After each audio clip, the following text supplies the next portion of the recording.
Okay, so welcome everyone. I just want to thank you for coming today. It's lovely to see you here and see this unique configuration here at 356. And thanks so much to Shinzen for coming as well. I wanted to do a quick introduction of both Shinzen and I. I think there's some cross-pollination occurring here between art and mindfulness worlds. Which is exactly the intention. And so I thought it could be useful to just give a quick introduction. So my name is Jesse Fleming. I have an exhibition downstairs. Shinzen is one of the key figures in the exhibition. We'll get a chance to look at it later in the day. My work is mostly video in nature, and it has a lot to do with self and other and the space in between. So when we identify more with ourselves, when we identify more with others, or when we have no identification of self or other. And these are the subjects that I'm meaning to address in this installation. I first wandered into Shinzen through a facilitator here in Los Angeles. His name is Michael Taft. And I had a practice for a few years prior to that, but Michael was teaching a class on impermanence. And that was very appealing to me. It just kind of caught my attention. And in this class, he was teaching mostly all Shinzen techniques. He's a facilitator of Shinzen. And I noticed big things happening for me, and noticed making rapid progress in my own practice.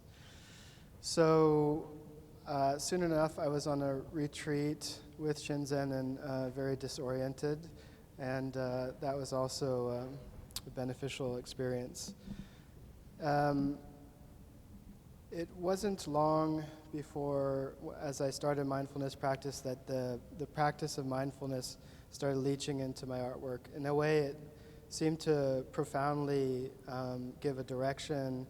It seemed to profoundly point to questions that I had developed being a living being and having a certain set of experiences. So moving into a practice gave me a platform to start to kind of hone in on, and also to start experimenting with. And these remained disparate fields for me for a while, but I'm interested in them becoming a single field. So I took the MARC Center, Mindful Awareness Research Center program. It's at UCLA. I took the training there, and I've started teaching here for about a year on Sundays, mostly facilitating Shinzen techniques with some others. And now I've just gone back to UCLA for a master's degree in fine arts, but it's in the design media arts program. It's a sort of hybrid of art meeting science and technology, and my intention there is to take these two practices and fuse them together into something that's quite potent and helpful. In a way, I think Shinzen, he's coming from, well, let me start by saying, who is Shinzen? And as my friend Blake likes to say, Shinzen is a heavy dude. He's, I like to see him, however, as the guy at the end of a video game level, the big boss that you have to interact with to get to the next level. And this is how it's been going. But Shinzen, he started his interest in Buddhist through a PhD program, which eventually took him to Asia. He did extensive training in each of the three major Buddhist traditions, Vajrayana, Zen, and Vipassana. And his academic interests shifted to this cross-pollination or cross-fertilization between Eastern meditation and Western science. So again, these two fields sort of merging, and there's a new form coming out of it. He leads meditation retreats throughout North America and has helped establish numerous mindfulness centers and programs. He also consults widely on meditation-related research, also very fascinating stuff, in both the clinical and basic science domains. So here we are together, and again, Shinzen's in this video, and he's here to lead this workshop, this mini retreat, and then we'll engage in a conversation which will open up to the audience so everyone can get involved. And that's it. Okay, so I may be industrial strength, but I'm also user-friendly. So my favorite thing in the world is to interact with people, to share what I know. So we'll have some chance to do that. So here's our schedule. Between now and 4:15 roughly, we'll have a couple periods of meditation practice, mindfulness practice, that I will guide for you. We have a mixed group. Some of you are mindfulness teachers, and some of you have just heard the word mindfulness today, probably. So I'm going to try to address the whole spectrum and make it, as I say, user-friendly. So after we have a couple periods of practice, we're going to take a break, and, well, not really a break. We'll have a period of about half an hour where you can view the installation and get snacks and so forth. Then we'll be coming back here, and we'll have about an hour and 15 minutes when Jesse and I are going to talk and dialogue about the whole connection between art and mindfulness and science and technology, but we're going to be inviting you to all be part of that dialogue. At any point you can raise your hand and you can ask a question or give an opinion. So we're all going to just sort of have a freewheeling discussion about things that may have come up for you when you were doing your practice or the installation, you know, you have artistic questions and so forth. So that's going to more or less be the tenor of the day. So as I say, we'll have a couple periods of guided mindfulness practice. And those will be separated by just a real short bio break. We'll stay in silence when we do that, but I'm not going to hold you hostage here for 2 hours straight. I used to have this T-shirt that says, mindfulness brought me to my senses. So what mindfulness practice is, at least the way I like to think about it, is training oneself in the ability to experience what we see, hear, and feel with radical fullness. Radical fullness. That's not only what we see and hear and feel physically in our body, but it's also what we see internally as mental images, what we hear internally as mental talk, what we feel metaphorically internally as emotional sensations. So both the core subjective self that thinks and feels, and our perception that there is an outside world.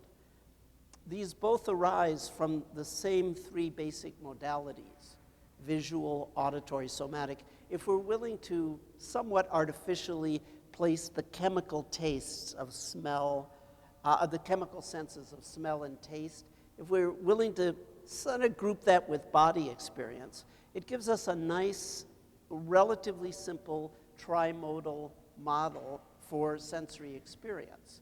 How do we know that there's a world out there? Well, we open our eyes, we see it, we hear the sounds, we physically contact things. How do we know that there's a world in here called the self? Well, we think and we have emotions. But it turns out that when you look carefully, you'll discover that thought and emotion is not at all an abstraction. We think through mental images. That's a visual experience. Usually it happens sort of here.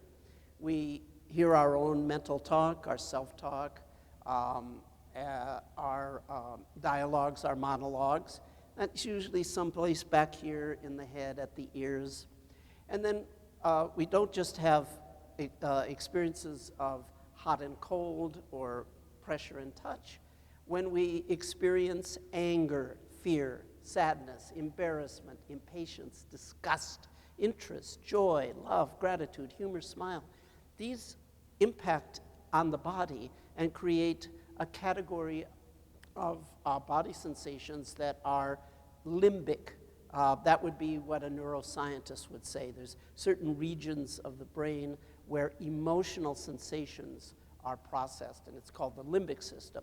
So emotional type body sensations are a sort of inner, metaphorically inner experience of the body.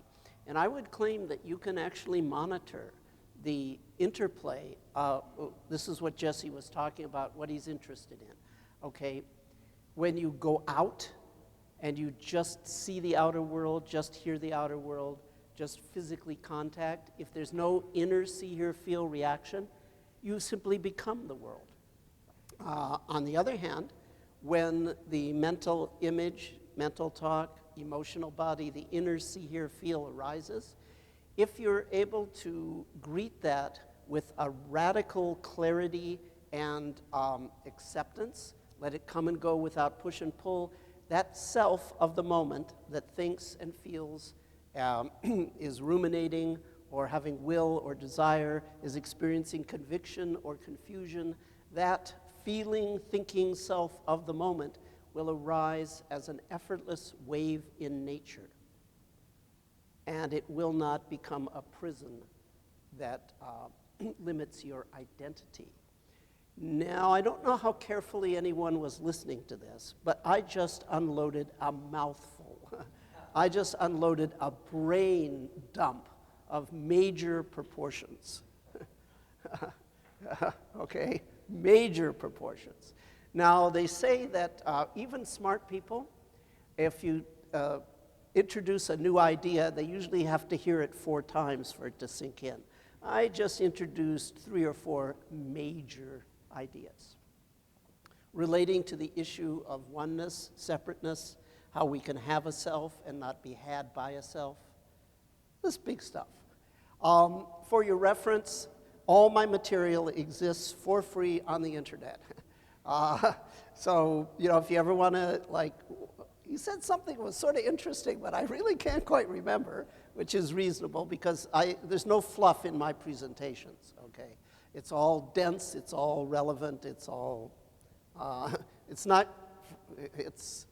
it's the sharp compassion of the healer's art resolving the enigma of the fever chart. Who said that? I didn't.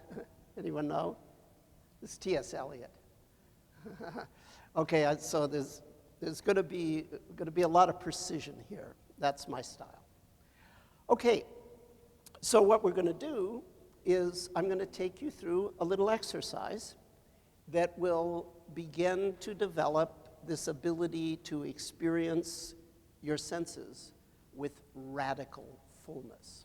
Mindfulness is an escape into sensory experience.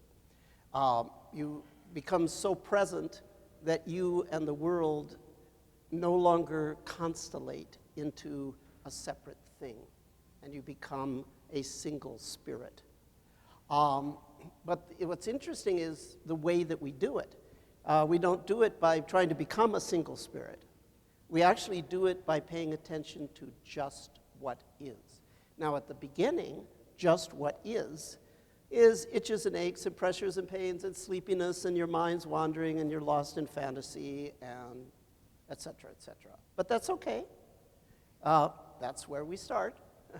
So if you've done meditation but never done mindfulness practice, what we're going to do here might initially not really seem like meditation. It's like, well, I thought meditation was to get all cooled out and transcendent and whatever. Well, yes, ultimately, definitely.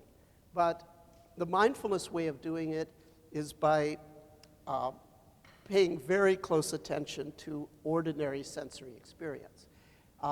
So when we start to have extraordinary experiences, we realize we're not fooling ourselves, because all we ever did was just pay attention to what's coming up in our senses, what we see, what we hear, what we feel.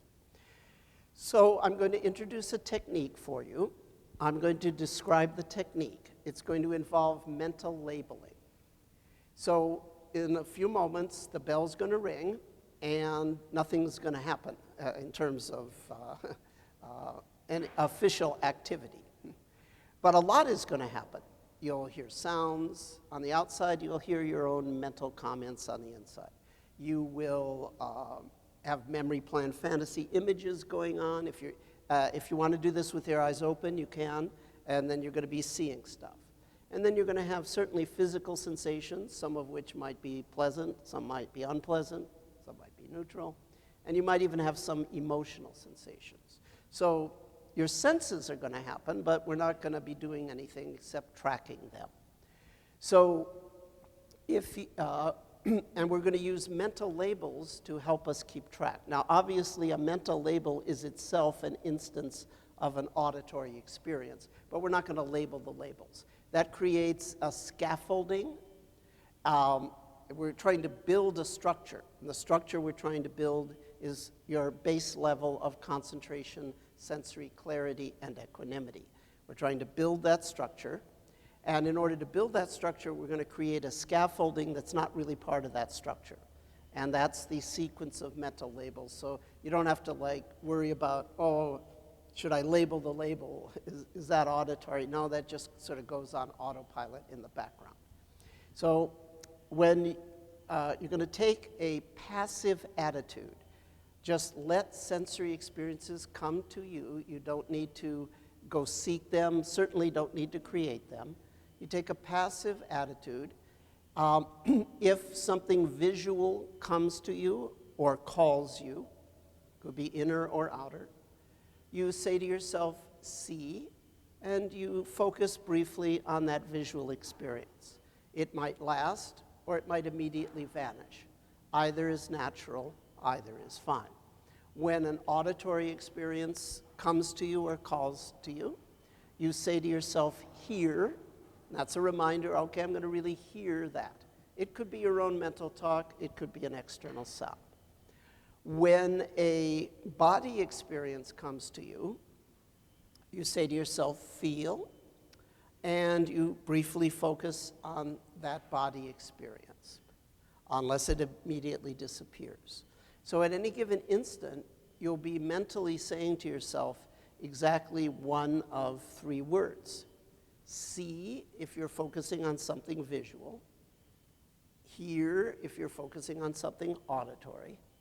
Feel, if you're focusing on something somatic. Now, this is not a complete instruction. I've left off a lot, but it's a place to start. There's one question, though, maybe there's a couple questions that you will realize, oh, this instruction is incomplete. He didn't describe all the possibilities or what to do for every possibility. Did anyone notice something in my explanation about your senses that maybe left some possibilities uncovered? Absolutely, good catch. What if you have a visual and auditory experience at the same time? Could that happen? Could that happen? How could it happen? What are some ways it could happen? Something visual and something auditory at more or less the same time. You could hear an external sound and have a mental image. That would be visual and auditory at the same time. You could also have something auditory and somatic at the same time, like you start to get sleepy and then you start to say to yourself, this sucks, I want to get out of here, and you're having a sensation in your body, and then you're having a mental comment about it. You're experiencing hear, feel at the same time. Now, for starters, we're going to make it simple. We're going to say if 2 or 3 senses come to you or call you, just choose one to label and focus on. We're going to start by making it simple. However, we'll see how things go. If we have time, we might do a more elaborate structure where we track the combos also. But got to start somewhere. So let's start with keeping it simple. See for anything visual, a mental image, a mental talk, even a swirl of visual energy that you might see, or a darkness or brightness or colors you might see behind your eyes. Let's all see. Hear for anything auditory. Even hearing silence is an auditory experience. You're hearing negative space, negative auditory space, okay? Feel anything in the body, pleasant, unpleasant, both, or neither. Let's see. Any questions that you would need to ask before we're ready to do this? Because in a minute, the bell's going to ring, and nothing's going to happen except your senses. We good to go? Okay.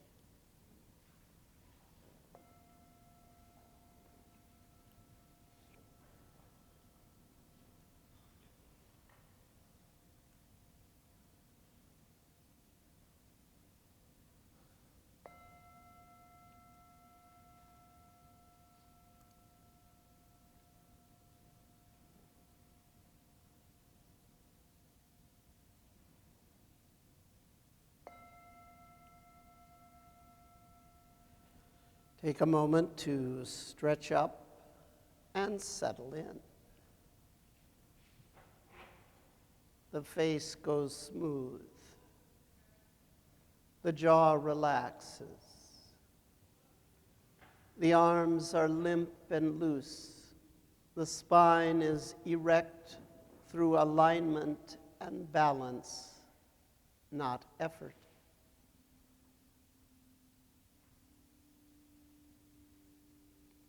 The alignment of the spine induces wakefulness. If you get sleepy, your posture will deteriorate. Reestablish the uprightness of the spine to reestablish sensory clarity. The relaxation of the body, the settledness opens the body, which then opens consciousness, creating a quality that we call technically equanimity. An openness to experience.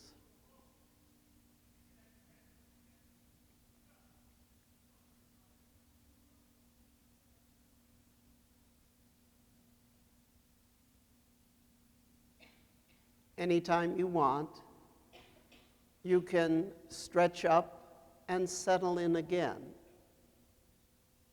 Stretch up to reestablish clarity. Settle to reestablish equanimity.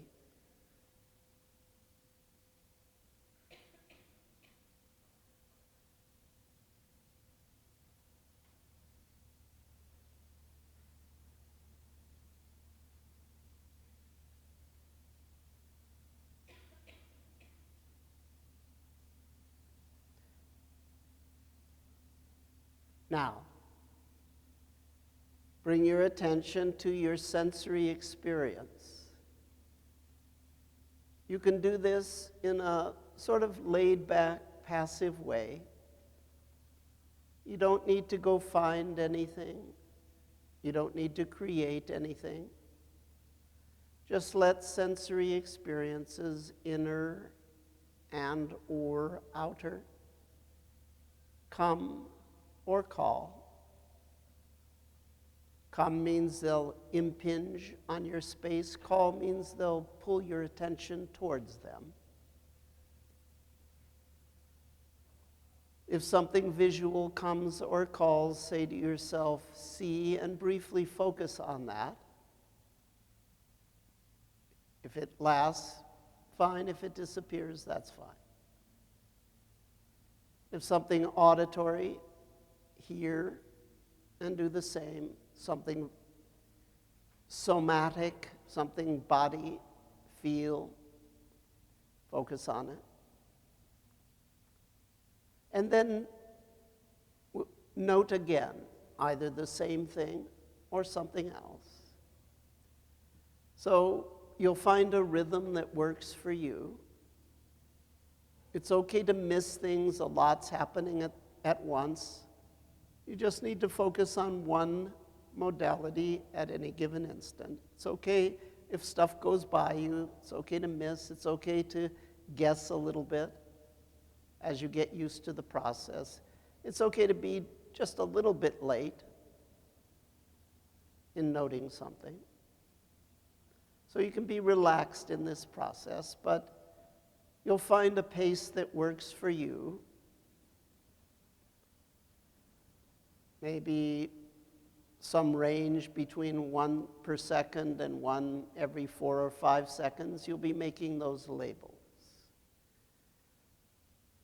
Not so fast that you get frenetic, but not so slow that you get spacey. If 2 or all 3 modalities come or call at the same time, which may happen quite a bit, for now, just choose one to note. It doesn't matter which. We'll call this process noting with mental labels.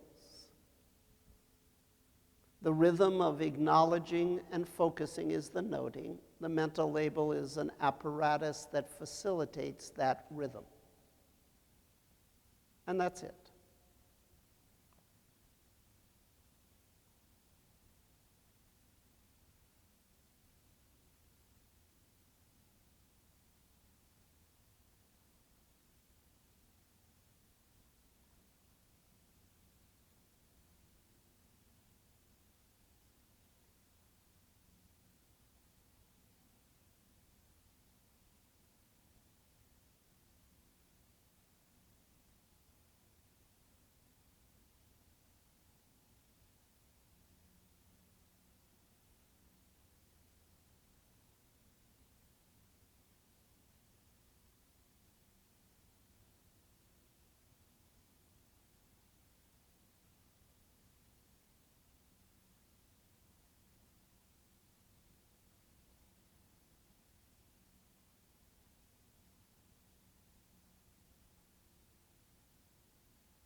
As you do this,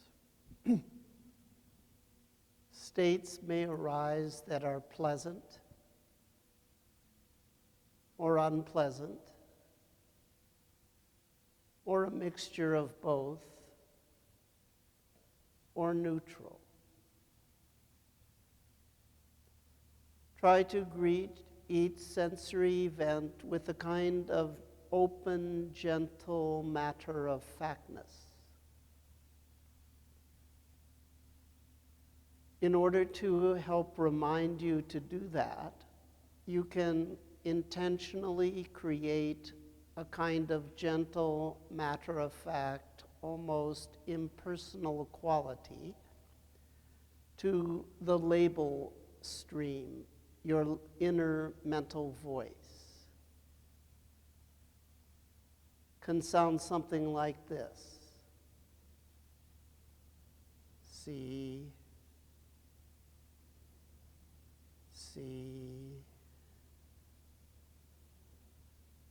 feel, hear. And you'll notice that that gentle, matter-of-fact, almost impersonal voice quality, we'll call it the equanimity voice.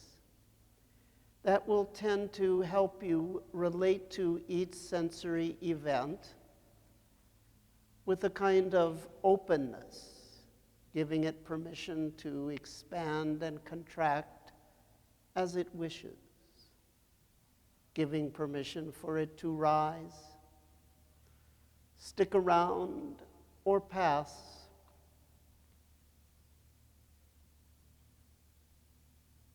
So you can use the voice to help you welcome each new sensory experience.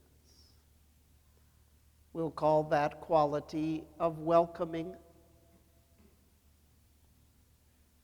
equanimity, meaning a balanced attitude, not pushing down, not holding on.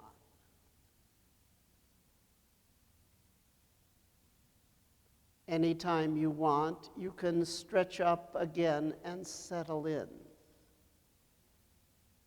If you can maintain a continuous relaxation over much of your body or your whole body, that will also help create equanimity. So you open the mind by having that equanimity tone to your mental label. You open the body by physically relaxing and re-relaxing.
Sooner or later, uncomfortable sensory experiences arise.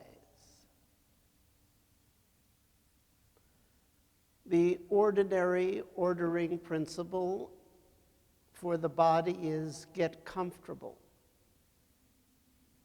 The ordinary ordering principle for the mind is get answers. Nothing wrong with getting comfortable and getting answers. That's a legitimate endeavor. A dimension called happiness dependent on conditions. For these next few minutes, we're going to explore a perpendicular dimension called happiness independent of conditions. In order to have happiness independent of conditions, we have to learn a new ordering principle in addition to the ordinary one. The body is ordered if it's physically and emotionally comfortable. The mind is ordered if it can avoid confusion and get solutions. That's one dimension. Now we're going to explore a second dimension. In this dimension, the ordering principle is the mind and the body are ordered when you experience them fully.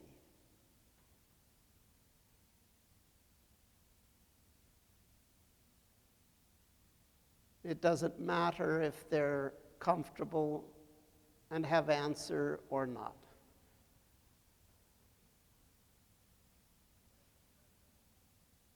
Human beings take small daily steps learning to walk in this second dimension. That's what we're going to do here for just a little while. You can, of course, shift your posture anytime you want. But sooner or later, uncomfortable sensory experiences will arise. To the best of your ability, notice if it's a thought, what part are you seeing? What part are you hearing? If it's an emotion, are you feeling it in the body?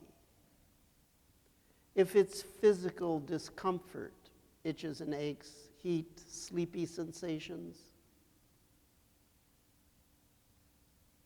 try to greet them with a gentle matter-of-factness. Use the equanimity voice. Relax and re-relax the body to create openness. Your labels guarantee a base level of clarity. You know, moment by moment, I'm seeing, I'm hearing, I'm feeling. The equanimity quality in your labeling voice and the attempt to keep a whole body relaxation. They induce an openness. And you briefly concentrate on each thing that you note unless it disappears. Just a moment of focusing on that thing, being with that thing in a concentrated, momentary, concentrated way.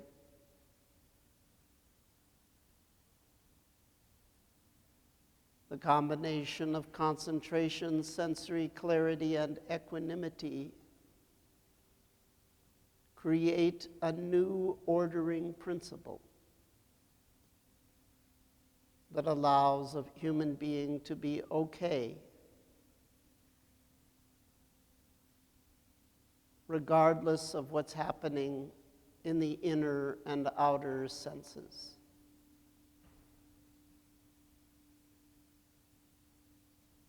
Continue to label, see, hear, feel. If you start to have reactions, get impatient, get involved in rumination, that's okay. What part is see? What part is hear? What part is feel?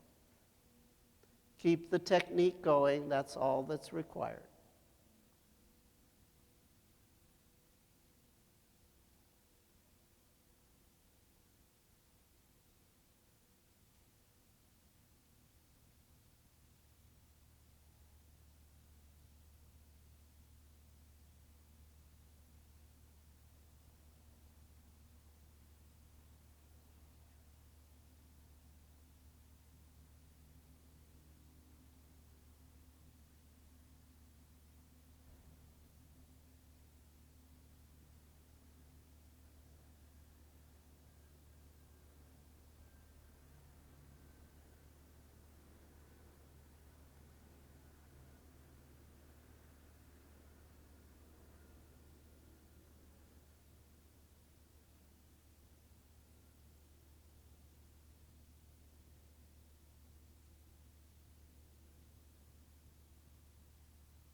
Now, in a moment, we're going to do something quite ordinary, but it will definitely have an impact.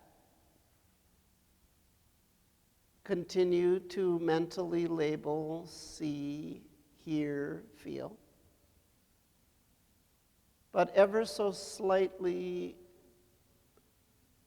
open your eyes just a bit so they're not completely closed. That will cause some light to come in, creating a new see experience. Perhaps it's a flowing energy or a kind of pleasant restfulness.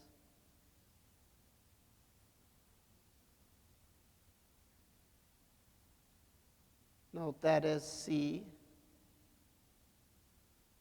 You might still have mental images that see, mental talk, hear, external sound or silence, hear, physical or emotional body, feel.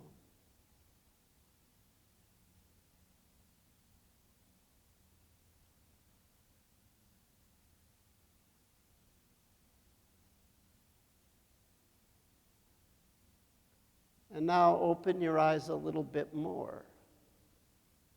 Notice how the world of color and form will arise in front of you. See it. You may react. Maybe it causes you to relax, or it emotionally agitates you. Any reaction is fine. Feel.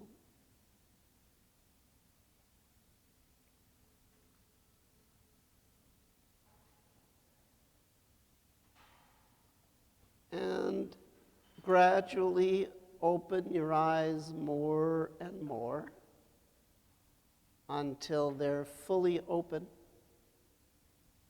and continue with the technique. We'll just do this for a couple more minutes, then we'll have a break.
Now, in a moment, the bell is going to ring and we're going to transition from practice in stillness to practice in motion. That means we're going to move around, use the washrooms, get some tea and snack, stretch out a bit for about 15 minutes or so, but we're not going to talk to each other. Instead, we're going to attempt to keep the mental labeling going, which can be a bit challenging. You might want to slow down your movements a little bit. You don't have to, but that might help. So we're going to explore maintaining this formal technique while we're doing ordinary things, walking around, drinking, eating, stretching, but not socializing. That would be too challenging. And then in a few minutes, you'll hear the bell, and we're going to come back and make a smooth, seamless transition to sitting again, once again with the technique.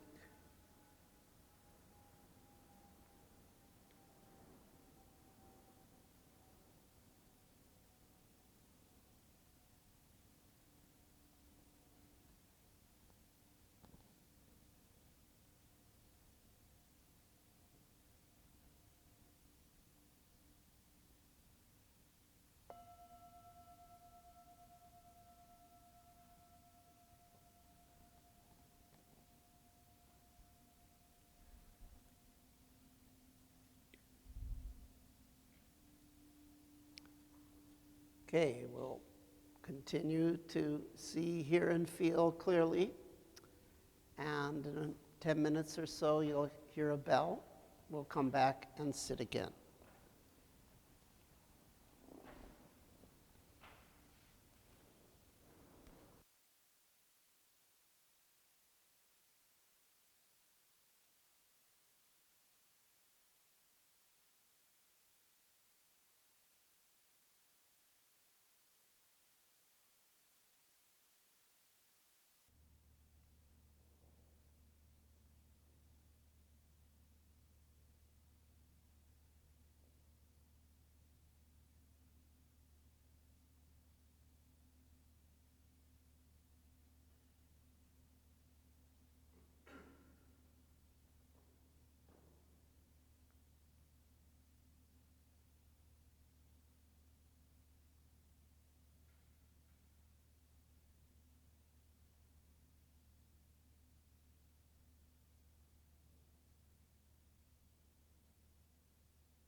Once again, take a moment to stretch up and settle in. Over and over again, whenever you want, you can realign the spine and then let everything hang limp and loose.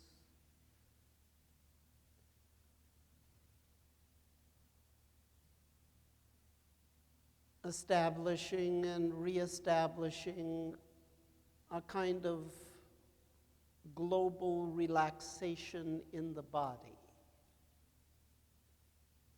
that helps create equanimity, which is an openness to experience. We're not tightening around the comings and goings of what we see, hear, and feel on the inside and outside.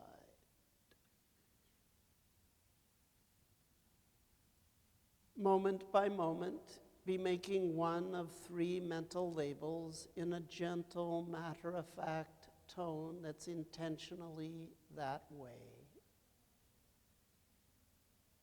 You can do this with your eyes open or closed. See,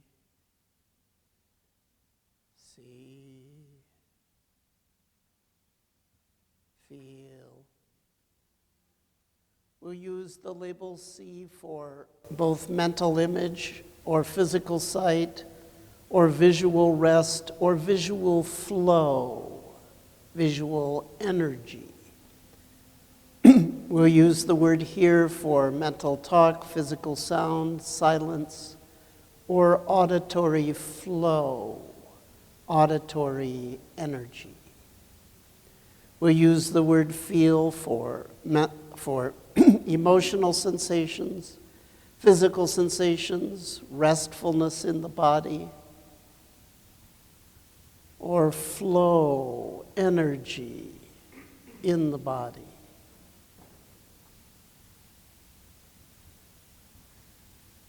The precision in the labels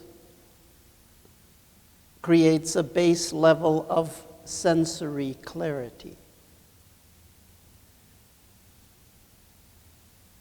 The continuity of the label stream guarantees concentration. You don't have time to space out.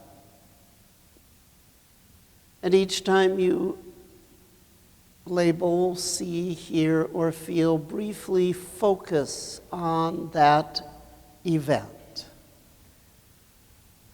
Unless it vanishes instantly, in which case that's fine, that's impermanence. But if it doesn't instantly vanish, briefly, gently focus, so you really experience it, really know it.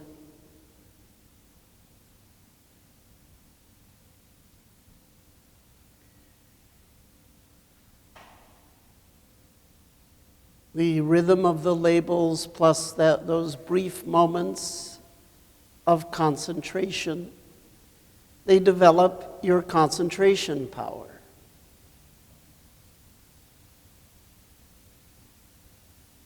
Concentration, clarity, equanimity allow us to fully experience each sensory event. The purpose of this exercise is to elevate your base level of fullness, sensory fullness.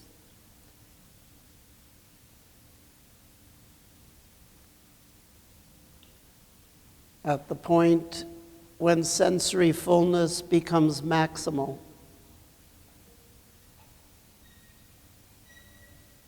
there's no time to fixate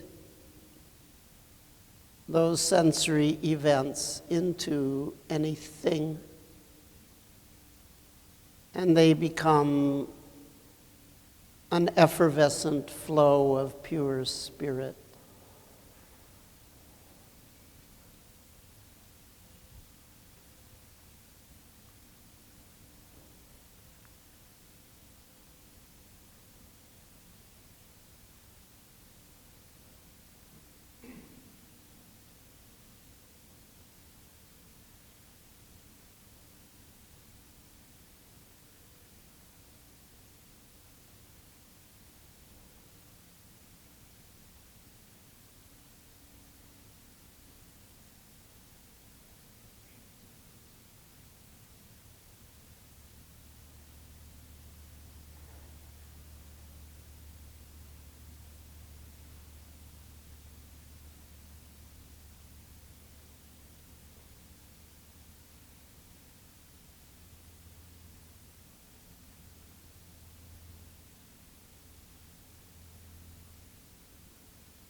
Sooner or later, we start thinking. That's natural. That's fine. No need to suppress that or control it. Just be clear. What part of the thought is visual? Maybe that's what you're going to focus on, the image. What part of the thought is auditory, the self-talk, the internal monologue, dialogue? Maybe that's what you're going to focus on, the herein, the inner auditory. Maybe that thought is coming up because of an emotion in the body, or maybe it triggers an emotion in the body. Maybe that's what you'll focus on. So if you're thinking, that's fine, but make sure you're seeing the thought or hearing the thought. And if the thought has an emotional valence, then perhaps you'll be feeling that in the body. Memory, plan, fantasy, rumination, conviction, confusion.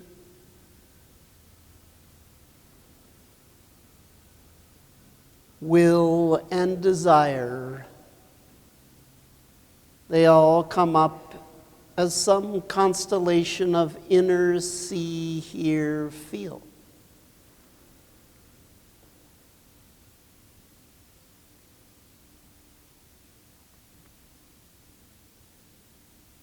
Let them come and go,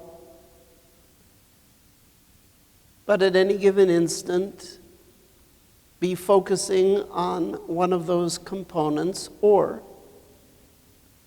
be merging with the outer world. If your eyes are open, physical sight can be anchoring. Your ears are always open, physical sound. Or the pure physicality of being settled in your posture. You see, hear, feel the so-called outer world. You can also see, hear, and feel restful states. The mental screen may be blank. The eyes spontaneously defocus. There may be mental quiet or physical silence, physical relaxation, emotional peace. You're seeing, hearing, feeling rest.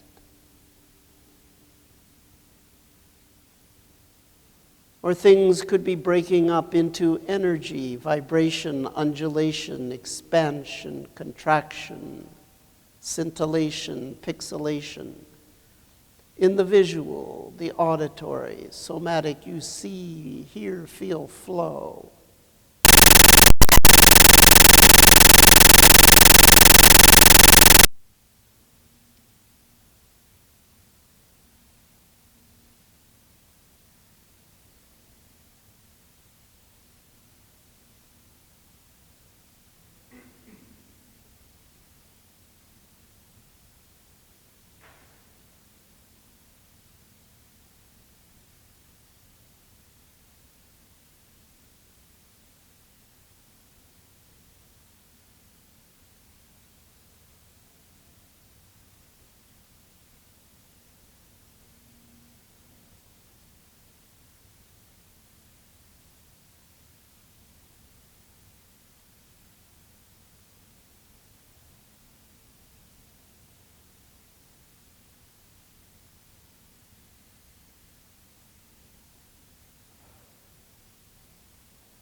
Inevitably, in this life, at some point, physical discomfort becomes an issue.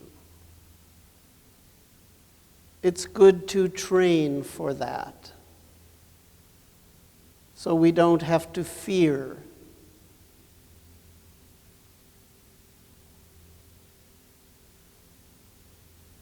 We'll just be sitting for a few more minutes. There might be some discomfort with time. Legs hurt, back hurts, tush, sleepy sensations. Try to keep your whole body as relaxed as you can over and over again. As needed, stretch up and settle in. Let the gentle, matter-of-fact tone in your labeling voice feel, feel, feel. Remind you to be that way with regards to sensations, gentle and matter-of-fact.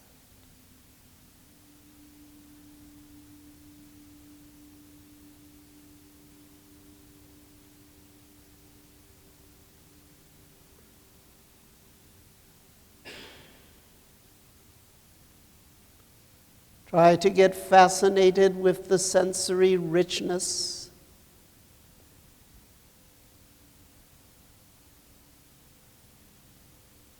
Try not to be too caught up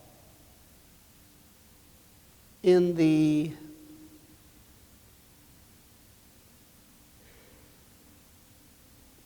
evaluation.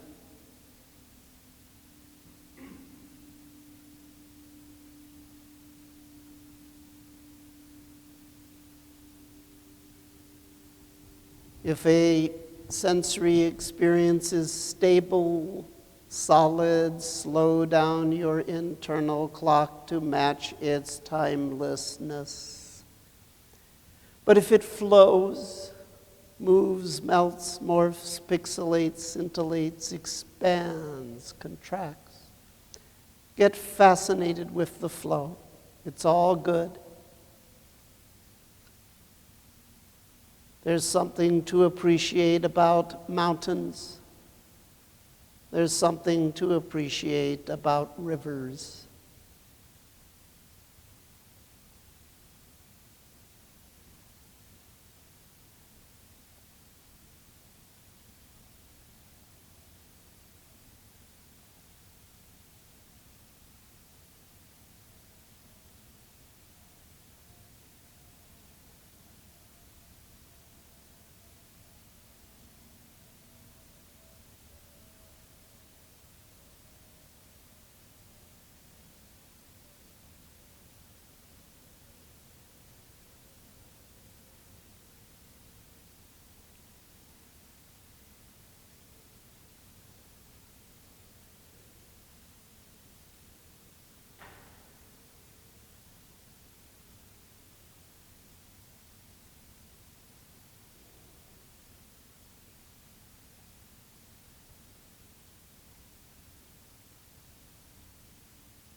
Now, let go of the intentional labels,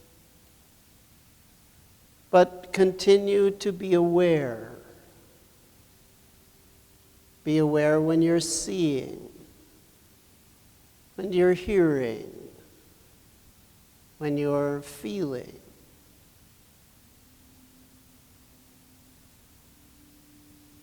And be open. Welcome each thing. But now, without attempting to intentionally label, sort of ride on the momentum.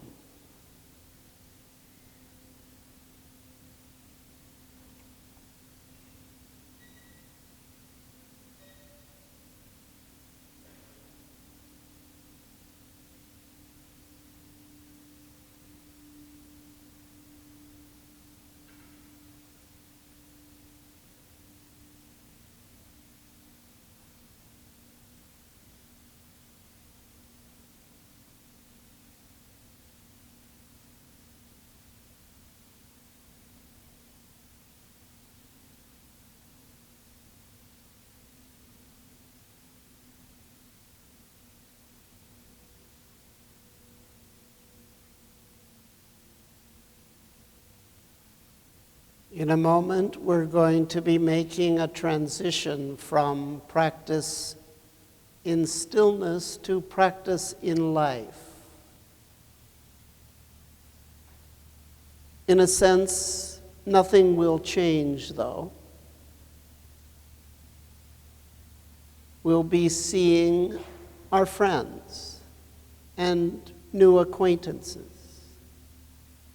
We'll be hearing their voices. We'll be feeling the emotional impact of being with others, which is often pleasant in the body. On top of that, we'll be seeing and hearing art and feeling it in the body as emotion or tranquility or energy.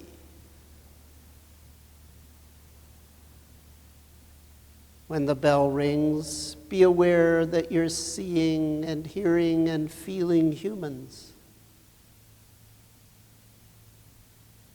Enjoy. And enjoy seeing, hearing, and feeling art.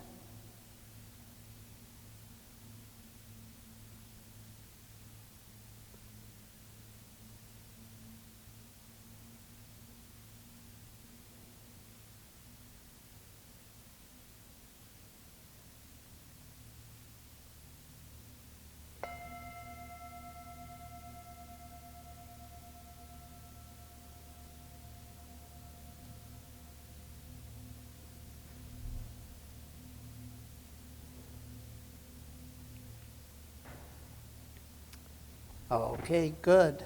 Good work, folks. Pretty good? Seems pretty good. How's that for everyone? Is that a good level? Okay. So this begins our discussion and question and answer part. And as Shinzen was saying, we're very interested in hearing from everyone who would like to participate. So I guess it'd be appropriate to start with a joke. The joke is, what do you call this? I have to give my friend Blake credit again for this one, but what do you call it when an enlightened master takes a picture of themselves with their mobile phone? Oh, a no selfie? Okay, yeah. Smart crowd. All right. Well, that seemed very appropriate. Why do Buddhists never tell knock-knock jokes? Don't know. No, there's no one home.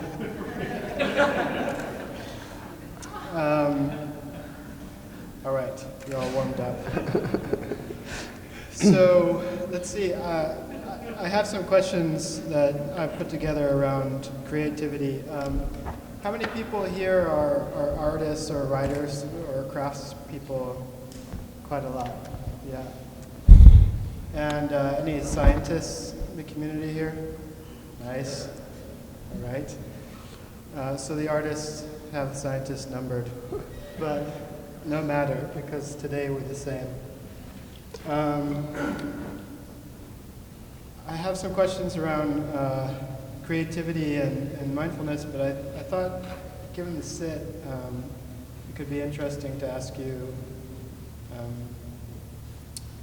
well, just going straight into it, what are those 3 techniques doing for us?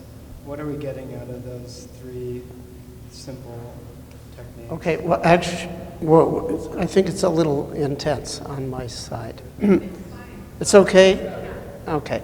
So actually, it was one technique, but I had you monitor 3 sensory modalities. Yeah. And what it does is you notice that you were very sensorially clear, and you were letting things come and go without push and pull. And you were focused in the sense that even though your attention may have gone to many different objects, for just a moment you focused on exactly what you were experiencing. So I would claim that if you do an exercise like what we did, with some degree of regularity, it will elevate your base level of 3 core attentional skills: concentration, power, sensory clarity, and equanimity. And I would further claim that those skills are the key skills for the issue of human happiness. So there's a causal sort of sequence. You do regular exercises, maybe not exactly what we did, but something like what we did. They elevate your base level of concentration, power, sensory clarity, and equanimity. I define your base level as how clear, concentrated, and equanimous you are in ordinary life when you're not particularly trying to be that way. That's your base level. When you're not efforting to do practice, that's your base level. I would say that and then I would define those 3 skills as mindful awareness. So you do exercise on some sort of consistent basis. It elevates those attentional skills in daily life. And as a result of that, all dimensions of human happiness are positively impacted. Now, that's a huge claim, but that's why some people call it the miracle of mindfulness. Now, I will somewhat justify that claim by sending you to an article that I wrote. It's free on the internet. It's called "What is Mindfulness?" It's the 80-page version, not the 3-page version. If you look at that article, you will see I connect the arrows. I say, okay, you're in pain. How do these skills reduce your perceived suffering, even if the pain cannot be eliminated or palliated? And I show exactly the mechanism, just like one would do in organic chemistry, where you have there's no scientists except one, but you have what's called curved arrows. They show you where all the electron pairs go. And as the result of that, it's like, oh yeah, of course, that's why this reaction occurs. So we can actually show in specific that systematic exercise of these skills elevates your base level, and that base level of mindful awareness is going to impact on every dimension of human happiness. And what are the dimensions of human happiness? Well, reduction of suffering, physical and emotional, even if you cannot reduce pain. Elevation of fulfillment, physical and emotional, even if your pleasures are rather small. As the more mindful you are, the more fulfilling the small pleasures are. And what to say of the big ones, of course. That's something we learn in the monastery. I knew this practice was working when I started to get up in the morning and just look forward to breakfast in the Japanese monastery, which is rice gruel and a pickled plum and some pickled turnip this morning and tomorrow and tomorrow and tomorrow and every freaking day, okay? It's exactly the same porridge breakfast. And it's like, oh my God, more rice gruel. Because I, for the first time in my life, was really tasting my food. So I realized, wow, relative to my North American diet, this is like boredom city, but I'm so fulfilled with it. Reduction of suffering, physical and emotional, even if the pain can't be palliated or eliminated. Elevation of fulfillment, even if your pleasures are rather small. Knowing yourself at the deepest level, that's that's the third dimension of human happiness. The mind won't be happy until it knows what it truly is. And it turns out that the answer to that is a spiritual answer. Not spiritual in the sense of belief, but spiritual in the sense of direct experience. Positive behavior change. It's not just a matter of feeling better or even having enlightened consciousness. We can apply these same skills to changing how we carry ourselves in the world in terms of the threefold karma: body, speech, mind. How we, our motor, our output into the world. That's an important dimension of human happiness. And we can show how mindful awareness skills will help people eliminate behaviors that they want to eliminate and instantiate behaviors that they would like to strengthen. And then the fifth dimension of human happiness is a spontaneous spirit of love and service that in the Buddhist tradition is technically called bodhicitta. This sense that I'm here to serve and to be of help to others. So there's a direct link between developing these skills and going to the max in each of these 5 basic dimensions of human happiness. So what do you get for it? Everything. How many people found themselves pushed against a wall of discomfort during the sit at one point or another? Did anyone hear? No? Oh, sorry. How many people found themselves pushed against a wall of discomfort, or a wall of discomfort pushing against them at one point during the sit? Yeah. And how many people found themselves moving through that wall and finding peace and relaxation in the same sit? Right. So you were nurturing our experience with discomfort. You were sort of not shying away from it, creating an intimacy with it, and I don't find everyone's doing that as a teaching practice, but I find it very useful. Is there anything you would like to say about that? It's mild discomforts relative to what happens in the real world. And besides, there's a bell. And in the real world, there may not be, or might not come for a long, long time. So I don't force people to go through a discussion. You remember I said you can move anytime you want, and I encourage it, and it's fine. But a lot of times people realize, they start to see what in Buddhism is called the first noble truth, Arya Dukkha Satcha, the noble truth of suffering. And you start to look at the discomforts that you face on a retreat or in a monastery as vaccination against future suffering.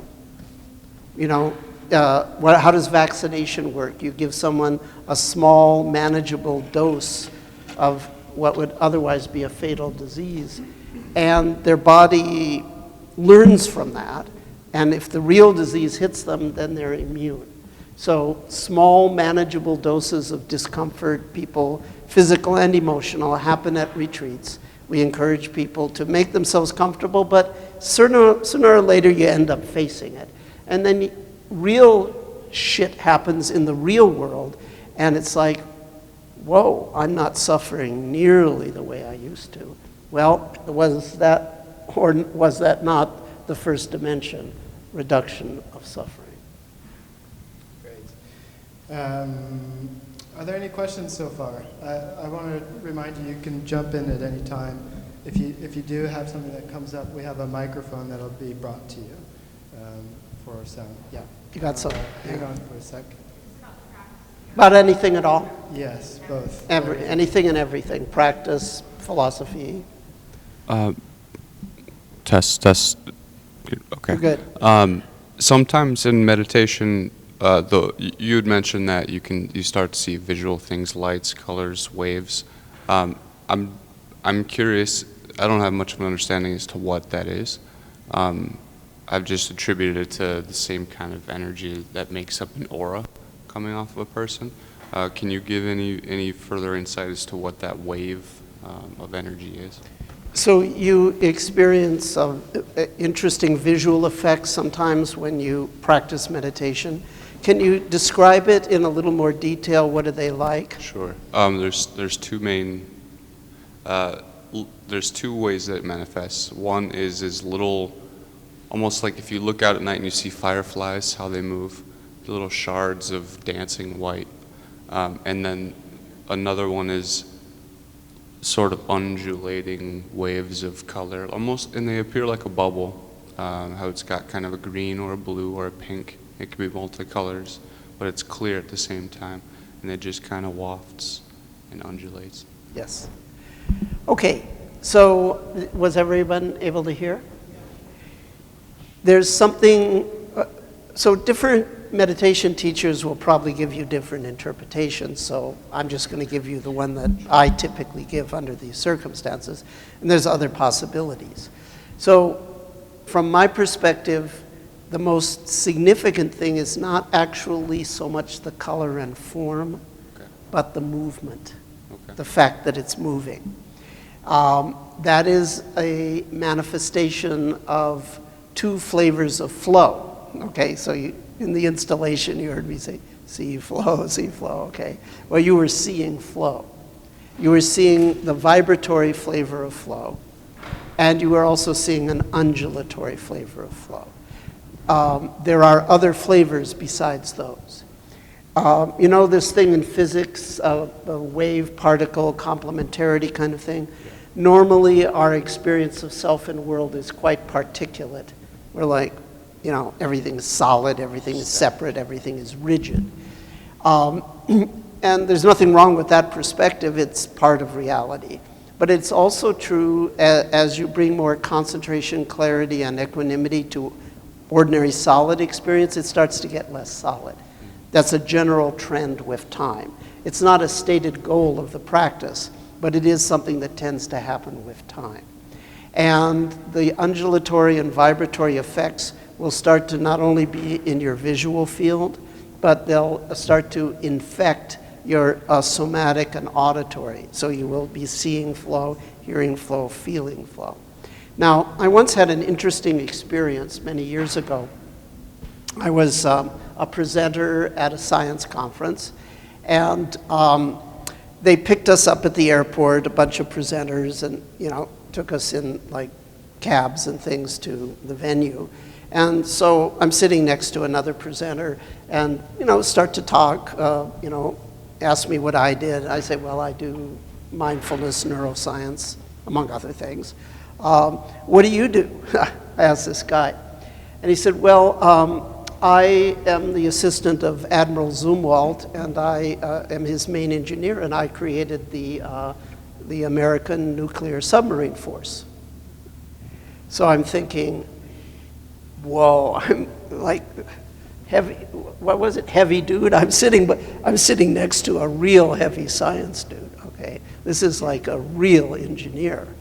So I think this is, wow, what a great opportunity to talk to like a big scientist that works at that level of the US government. So we start talking about different, comparisons between different things. And he said something that really stuck with me. It was very interesting. He said, because we started to talk about this wave-particle complementarity thing. And he said, from an engineer's point of view, and of course, we're talking about a real engineer, right? Someone that can design a nuclear sub. From an engineer's point of view, it's very convenient that reality can be seen as particle or wave, because for some applications, particle is the best.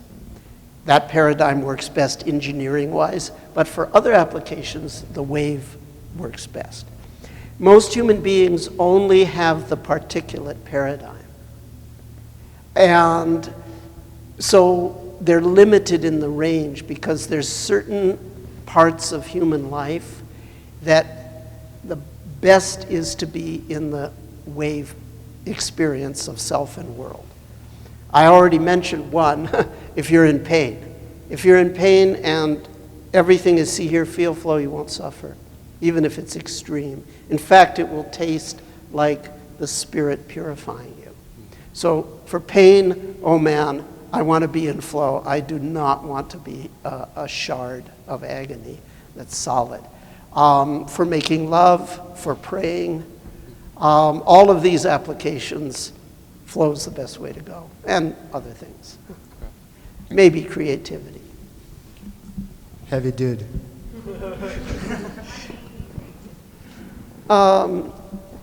Because I'm not creative myself, so I mean in the artistic sense, so I can't say for sure, but I would, yeah, you're right, I should take away the maybe. Yeah, definitely creativity, I stand corrected. Yeah. I thought maybe you could talk about your experience with solving advanced mathematical problems as a form of creative process. Well, usually it's a hobby of Shinzen's. Well, if I can't understand the theorem, then I just stop on a dime and I let my frustration and confusion turn into a wave. And I just keep with that. It's like dying, basically, but it feels good. And then at some point, it's sort of like everything's emotionally and mentally clear, and then I just bring myself back to it. The reason I did really, really poorly in math in school. I mean, I failed every single science and math class. Now, that may seem contradictory since I raised my hand as a scientist, but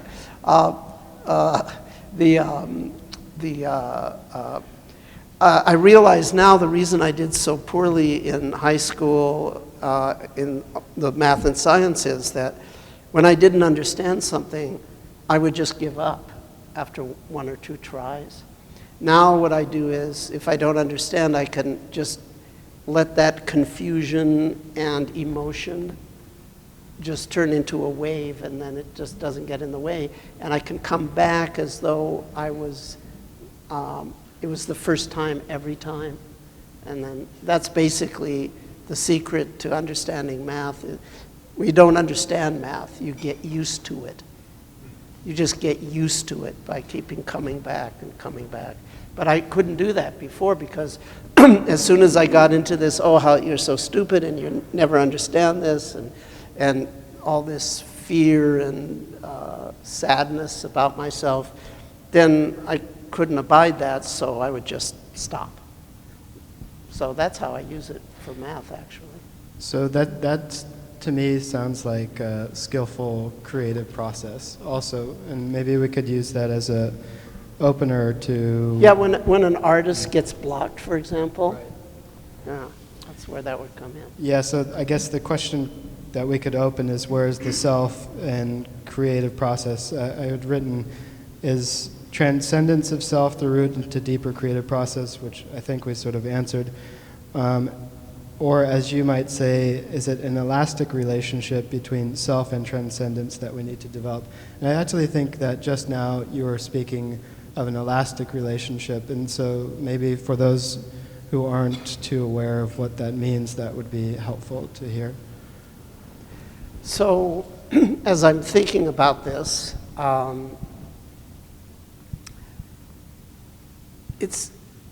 like I say, I'm not an expert in the field of creativity. I'm an expert in some other fields. So I don't like to pontificate in an area that is not really my specialty.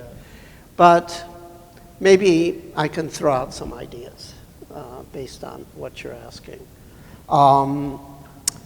Okay.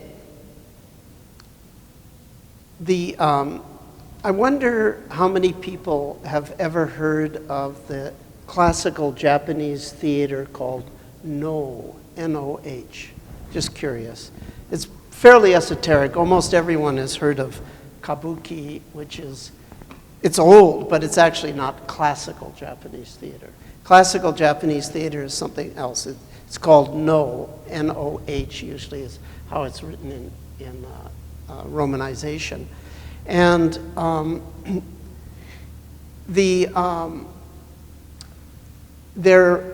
there's a book called Kadensho in Japanese. It was written in maybe the 14th or 15th century. And it's a Noh actor's guide. It's like a manual for actors. It's one of the oldest, maybe the oldest, instruction manual for the theater on the planet. And the theory of performance, now this is performance, so there's other kinds of arts, but the theory of performance that you find there is incredibly deep and sophisticated. So the title of the book, ka means hana, means flower. And den means to transmit, and sho means the book. So it literally means the book of transmitting the flower. So what's the flower? According to Zeami, who wrote that book, the flower is what every artist, well, he's just saying no, okay, but I think we can probably generalize to the other arts maybe, okay. What every Noh actor should aspire to is to attain hana, to attain the flower. But few people will ever be able to attain this, okay? But you should aspire to it as the ultimate expression of your art. And how the flower is achieved is through a combination of three things. Technical skill, artistry, duende, whatever you call it, okay, and being able to function from the no self. Yeah. Okay? If you can bring all three of those together, you will have attained the flower. And the people that see your performance will be, although they may not realize it, will be listening to a Buddhist sermon. In other words, the ultimate acting isn't acting at all, it's manifesting. There's this Zen master that I studied with for years, and I didn't hear him say this, but someone told me. They took him to see a Charlie Chaplin movie, and afterwards they said, what do you think? Charlie Chaplin, and he said, his English was very limited. He said, Charlie Chaplin, very good actor, but I am a better actor. Charlie Chaplin's a very good actor, but I'm a better actor. Why better? Because as a Zen master, he wouldn't play a role. He would manifest it from the void and return it to the void. So I guess because there are those different dimensions, there's technical skill, there's what I would call artistry, and then there's the ability to function from the no-self, which is to manifest from emptiness. So you're not acting, you're creating the way God creates, from ex nihilo, So I would say, I think great art can happen without being able to function from the no-self. And you can certainly be able to function from the no-self and be a crappy artist. So I think there are dimensions, but I think every artist should aspire to the flower. It's at least helpful to know when you're stuck and to know how to get out. Yeah. And I find it's very helpful for making decisions, making creative decisions, and not getting too fixated or congealed or pressuring that it must be you who makes the decision. In a way, it's more about the letting go of that you that forms around thinking that you need to make it in a certain way. You know, as we're talking, it's becoming clearer. To function from emptiness, that's a little bit of a big deal, okay? But to use the mindfulness skills to clear the palate when you're stuck, that's something you can learn how to do pretty quickly, within a few weeks or months. So that's sort of immediately applicable to any creative endeavor.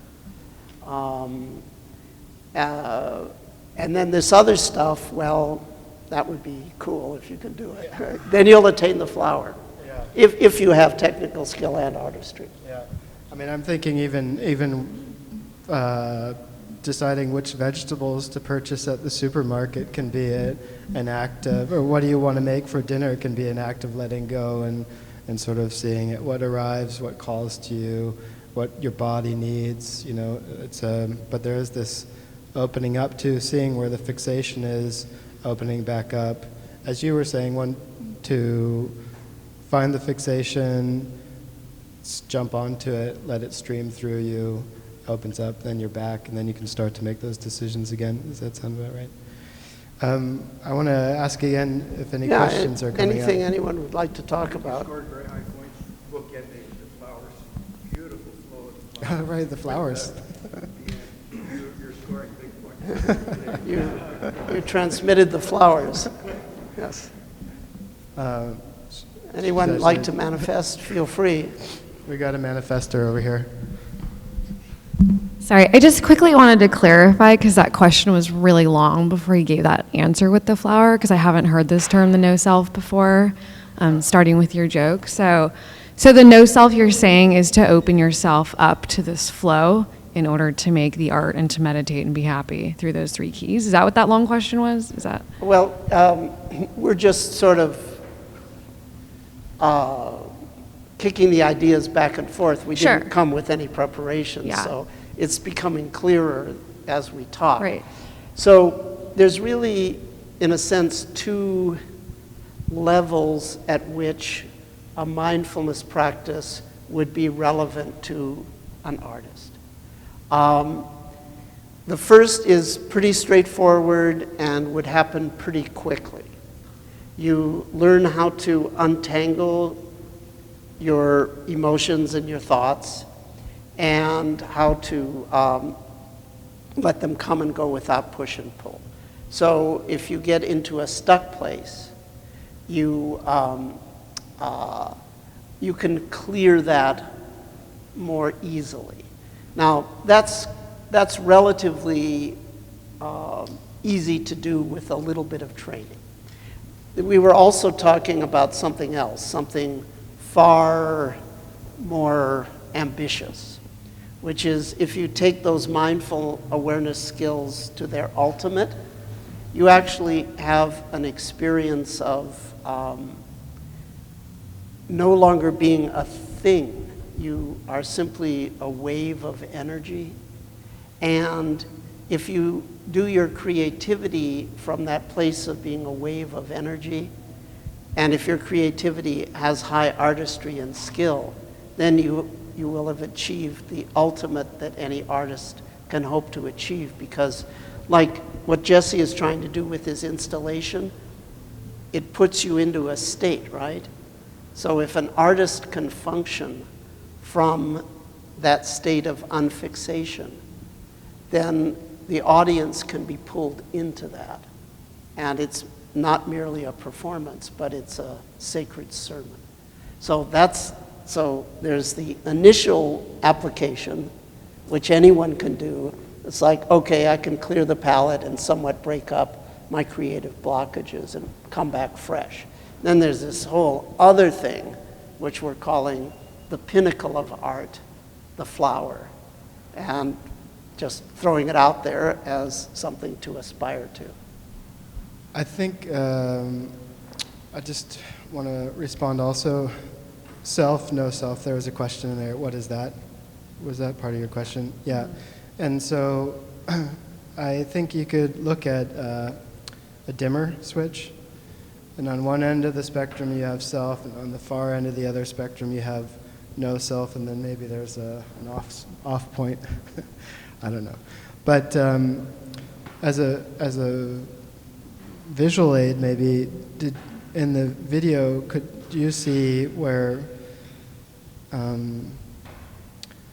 there was a spectrum or a dimming experience where some people were seemingly in a transcendent state? They were maybe not very self-aware, more in the thing, in the, let's say, the empathetic beaming out of their bodies onto the court, or the self that was confronting you as they were juking the ball towards you, the selfies that were occurring, the... You would refer to those moments as transcendent of the self? I would refer to, let's say, the more transcendent points would be, say, the dervish,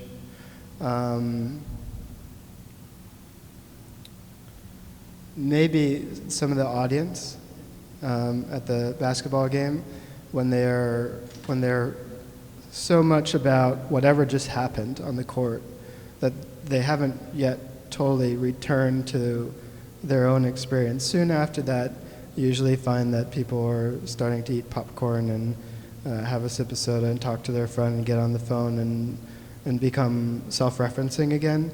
But at that one moment, it seems to me, observing that, they're exiting their self and empathetically entering the experience of the court or the experience of the players.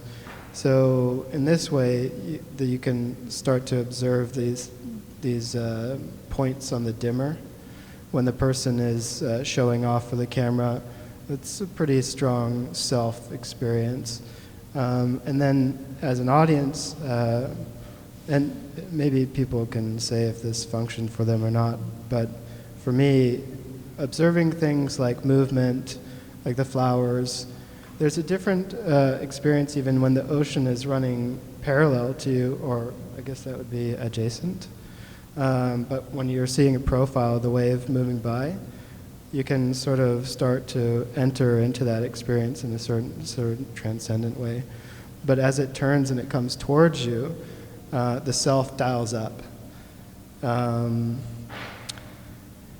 Actually, I've told this story sometimes during Sunday sit, but I was on retreat with Shinzen, and we were in this room, and all these people were following instruction. There was an instruction point, and we were being instructed on seeing and seeing outward, not an inward space. And there was a guy in front of me, and he was balding, a bald spot. You remember this one? Yeah. So I started to really fixate on that, and the room fell off a little bit, and I started falling off. My self-awareness started falling off. The dimmer started to turn. And it was just that patch on the back of this guy's head, and that was all there was in the world.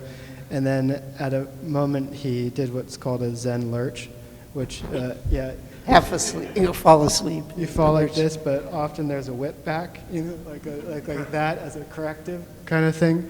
And as the correction happened, this sphere is moving towards my face, and I could feel this, like my body came back immediately, and I could feel my body, the distance between me and him, and I had to be in the self at that moment because I had to protect my body and be aware, alert in this dramatic way. Yeah, because you refer to the no self as being almost this positive thing, and then you kept referring to the term spacing out. So it was almost like... Can you use the mic? Oh, so spacing out seemed like not where you wanted to be, but as a no self, that seemed like a positive way to be. Yeah, this is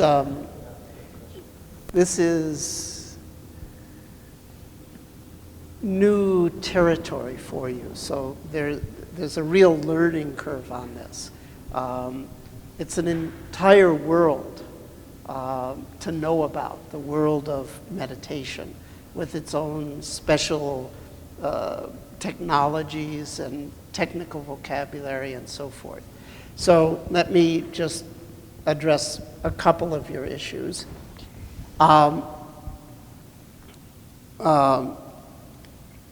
Going unconscious is, by and large, that's right, not a desirable thing. However, having a conscious experience where what was formerly other expands and what was formerly self contracts at the same time, and you're consciously aware of that, that's what Jesse was describing, okay? He was consciously aware that what he was seeing was all there was, and he was that. And his normal reactivity had dropped down, okay? So it's like a simultaneous expansion and contraction, but it's conscious. And you're right. So If he's not spacing out on the head, No, he's focused because- on the and head. in fact- But some might think you're spacing out on the That's a good head. That's question. why I wanted That's to right. define that. So that you actually ask an extremely deep and important question. So good for you. You nailed a very important question. Because if it were just a matter of out expanding and in contracting, if it were just that, then every human being on this planet would be fully enlightened. Because everyone's doing it all the time. The issue is to detect that it's happening. When people are unconsciously watching TV, okay, they're in a no-self state, but they're not aware of it, so they don't grow and they don't change, and it doesn't do them any good. So you absolutely hit the nail on the head. That is the pivotal question. Now, if you listened attentively, I sort of warned you that I was going to give you this ginormous, information dump, okay, really, really quickly. But if you listen carefully, you notice that I talked about how you could see external sights, external sounds, hear external, see external sights, hear external sounds, and feel physical impact on your body. So that was like see out, hear out, feel out. But I also said that there were inner visual, auditory, and somatic. You could see into your mental image, hear into your mental talk, feel in, metaphorically, to your emotional body.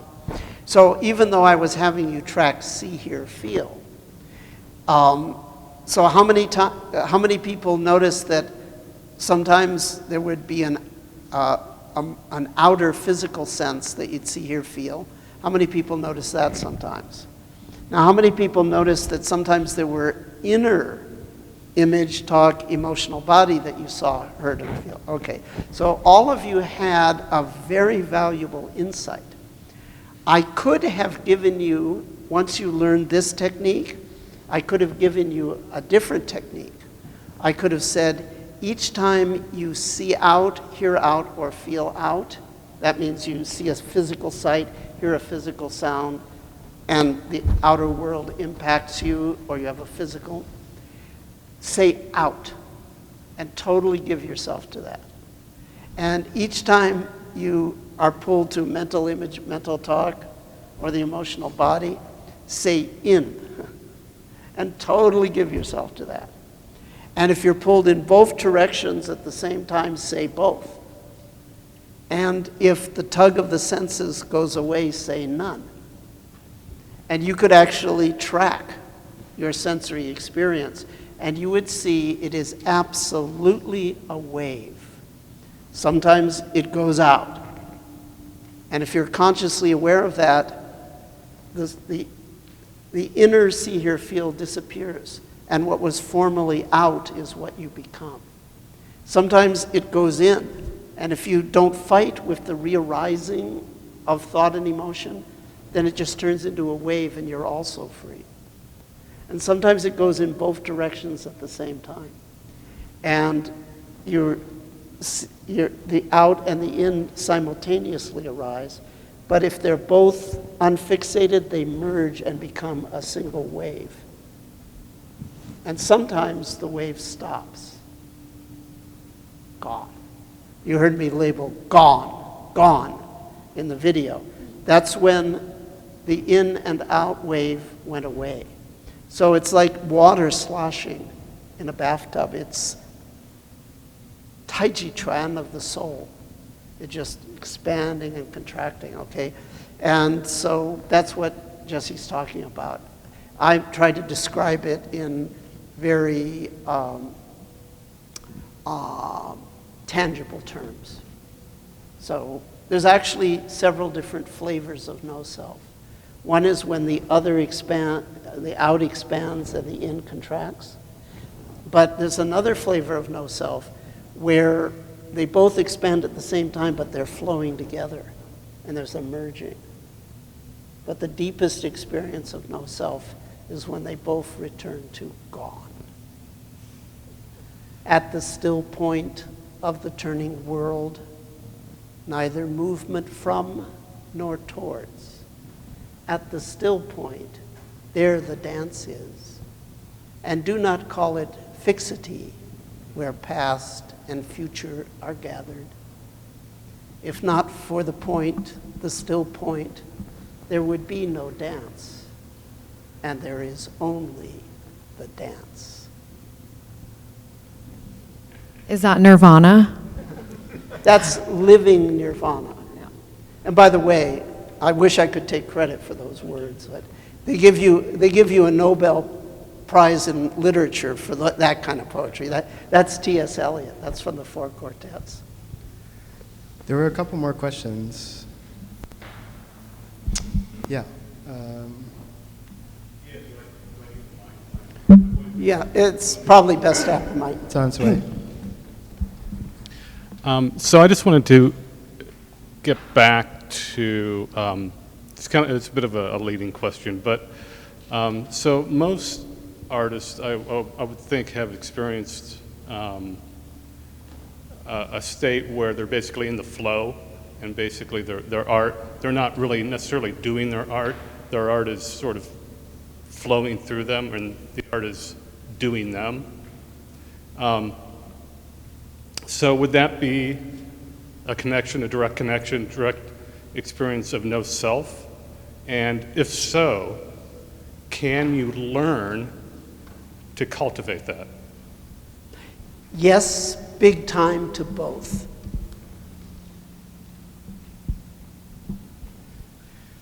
That was the shortest answer you're going to get this. Another question? Hi, thank you for coming. I'm really enjoying the way that you define and categorize things so clearly. So I have a couple questions about how would you define what an artist is? How would you define what a scientist is? And thinking back on something that you said earlier, I think you said the mind won't be happy until it knows what it is. At the deepest level, actually. Yeah, so in the interest of being happy, I was wondering if you could slip you the secret, what it really is. Actually, well, because there's some common ways that we, misunderstand what the mind is. So what, something might come to mind. And then for Jesse, so we're talking and thinking a lot about the artistic process on the side of the artist, and in thinking about how art is an active communication, like on the viewer's side, I was kind of interested to hear you speak a little bit about expectations or not in a viewer's experience, and maybe you can talk about that in relationship to your piece here. Okay. So I just You go threw out a lot. first, 'cause otherwise I get the bully pulpit and there's no stopping. Okay, I was in both questions a little bit. Can you, the viewer's expectation? The artist Expectation, the artist- having expectations or not of a viewer on this part of the artist, Yeah. or what gets communicated in a work of art.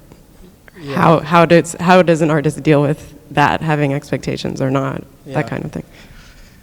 Well, I don't know what's going to happen. We all experience everything differently. But on the other hand, I'm interested in getting to a point where we're sharing an experience. So I'm working in this field, or these fields, which again I'm trying to bring together with an intention and a belief that there are some universals deep down, and they don't really need to be spoken about. They can be experienced. And I don't know exactly how to get there, but I don't think it's based on language, this type of language that we're having. So I feel as though when you're crafting an artwork, you can start to peel back some of the layers and start to touch down, deeper down, in a way that's extraordinary because it's not ordinary. It's not ordinary language. And the reports around this work, a lot of them have been pretty close to what I was considering, some not. And some are new to me, which is quite nice. So I don't really know how to answer that other than it's an investigation for me. How much can you elicit? How much intention can you actually elicit in the audience? Or another way to say it is, how much can we share? How was that? Thank you. Yeah, that's good. I would just say from my experience, I was pretty freaking impressed. Knowing what, of course, maybe I have the inside information because I know what you're trying to convey. And I was just actually blown away by how well you conveyed it. And I think there's a lot of potential in the direction that you're taking. So that was, it was very good piece as far as I'm concerned. And I was delightfully surprised at how effective it was in inducing an experience of flow and gone, which is what you were trying to do. And it certainly had that impact on me. Something that's coming up is that, the experience I was conveying to everyone about being on your retreat, and you were saying that it's not ordinary that you see these things because we're not looking at them. We're not normally noticing when we're in a no-self state because we don't have the training or the tools to look at it. And I feel as though with a work of art like this, you can direct the attention to that so people can start to see things that are ordinary, but they're seeing it in a new way, which starts to trigger a new way of seeing. So it's another craft or approach, visual aid and cool. auditory aid. It's excellent. I'm going to beg off on the questions about what's an artist or what's a scientist. I don't really think I have clear answers to that. And usually I I only like to speak about what I have confidence about. As far as the nature of consciousness, I can speak with confidence. However, I would say that there is a huge difference between the description of the nature of consciousness and experiencing yourself the nature of consciousness. And so a lot of teachers would never directly answer a question like that. I will happily do so, but I want to do it with some fairly large caveats, okay? The first caveat is what I just said. There's a huge danger if someone sort of explains it, that, oh, it's like, oh, okay, now I know. And, you know, that's it, okay? But that would be essentially the same as saying, I went into a restaurant and I looked at the pictures of the food to order, and that was enough to satisfy my appetite for a lifetime. Doesn't work that way, right? You have to place an order, and you have to eat the meal, and then you have to pay. You have to tip the maitre d'. This is an elaborate metaphor, okay? So order the food means you do a practice. Eat the meal means you actually experience the nature of consciousness. And pay means that then you serve your fellow beings for the rest of your life, because that's just the way it works. So the huge danger is if some teacher describes it, it's like, oh, okay. And then looking at the menu becomes a substitute for eating the meal.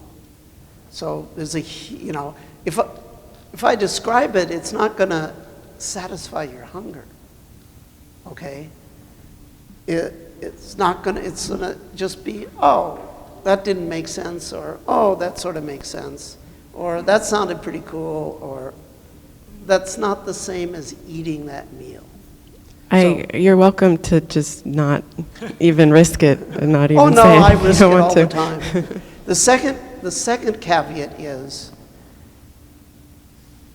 that there are several dozen equally valid ways of describing the nature of consciousness. And that can be hugely confusing. Because it's like one person who has deep experience says it this way, and another one that also has deep experience says it this other way, and it's like pretty soon their disciples are fighting, or, you know, what have you. Half of the mystics of, well, let's put it this way. In Asia,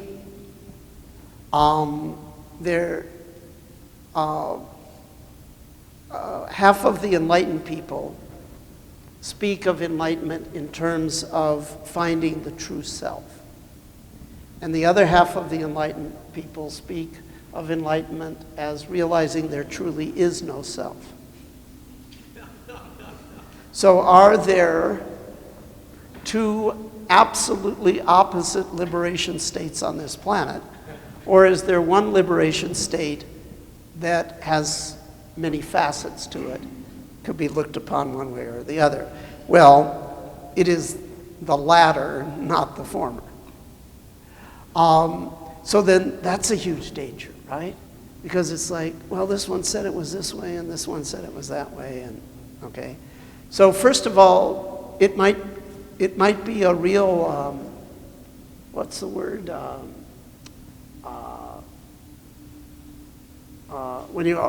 When you expect something and then it doesn't, it might be Letdown? Letdown? Yeah, it might be a letdown. It's like, what? I wanted something a little more fireworks, okay? There might be a letdown. So in other words, the description is not the meal. The map is not the journey. And then it's like, well, Shinzen said it this way, but this other one says it this exact opposite way, so who's right, et cetera, et cetera. Having said all the caveats, okay, I'll give you a very short description. So we were talking about consciousness, not as something abstract, but consciousness is our sensory experience. We have visual consciousness, inner and outer. We have auditory consciousness, inner and outer. We have body consciousness, inner and outer. So consciousness is not an abstraction. For me, consciousness is simply another way to say sensory experience. So we have uncontrovertibly sensory experience. As we start to pay close attention to our sensory experience, we start to see it in a deeper and deeper way. And it doesn't matter whether it's inner or outer, somatic, visual, or auditory. Each sensory experience follows exactly the same pattern. Doesn't matter whether it's intense or subtle. It doesn't matter whether it's excruciating or blissful. Every sensory experience follows exactly the same pattern.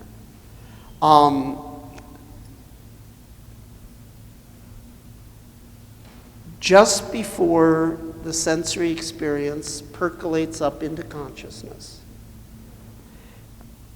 it has to go through a process at the deep level of the subconscious. And the meditators eventually get enough detection skill that you can detect the first few milliseconds that precede each moment of consciousness.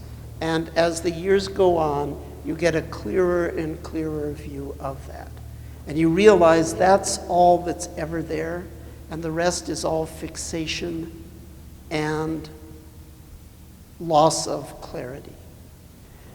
So now I'm going to describe to you what will happen to you 1,000 or 10,000 times every day from this instant until the instant you draw your last breath.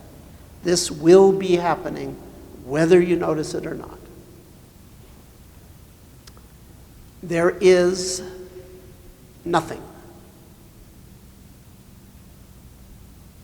But that nothing is inherently unstable, and so it polarizes. One half of it knows only affirmation and it expands. The other half of it knows only negation and it contracts. Expansion and contraction pull apart and they mold space and time, which then vibrate into inner and outer visual, auditory, and somatic experiences. If you realize this and you stay with that flow of effortless expansion, contraction, then it never constellates into a thing called self or a thing called world. There is only this flow of spirit. And at some point, the expansion becomes ultimately large, encompasses all of creation. The contraction becomes ultimately small, abides in the heart of every proton, poetically speaking. This is not physical science, it's poetry, right? I know the difference. So you now inhabit everything, you embrace everything from inside and outside. You are everything. And then the expansion and contraction cancel each other out. Everything collapses back again to the nothing, but you realize that that nothing is pregnant with all possible things. So it's not nihil privativum. It's not nothing in the sense of deprivation. It's nihil per excellentiam. It's nothing par excellence, and you are it. And to the extent that you realize that, to that extent, your own physical death is not such an issue anymore. Those terms that I use from Latin are from the Christian meditation tradition. The definition of God in the Catholic Church is actually nihil per excellentiam, a very special kind of nothing that can create everything. Well, in Buddhism and Hinduism, you realize that's what you are. You're not God, but you participate in that rich nothingness. Thank you. Your explanation calls to mind the way you were talking about having trouble with math, like with a math problem. It might be the kind of thing that just hear again and again and again, and maybe sometime, at some point, get a feel for it. The first time I heard these words, I was like, what the fuck? What's this guy talking about? Took a long, long time, but it was worth it. I think we're good. Yeah. Time-wise. Okay, so that's a wrap. Before you go, I want to say a couple things. Do you see that book there? Can you throw that to me, or can't? Thank you. This is it's a small little publication. It's a companion book to the show. It has interviews, selected interviews. Some I did, some are excerpted from TED Talks. It features Shinzen in here talking about these sort of things, so you might have some more time with those. It also has a conversation between Sarah and I, which is a really lovely conversation, and it includes Lewis, who did the score. And they're all about the nature of flow, and it's being sold essentially at cost. And do you have time to sign a couple if anyone wants them on the way out? So Shinzen can sign one if you're interested, and they're available at the bookstore. The other thing I wanted to say is thank you for making the donations. As a tradition, teachers like Shinzen, they do this all for free, and then we donate what we can, but the teachings are always given freely. But it's these donations that keep this sort of thing happening, and so it's a very precious thing to do, and it's a practice in itself. So if you didn't have a chance to donate and you can, that would be lovely.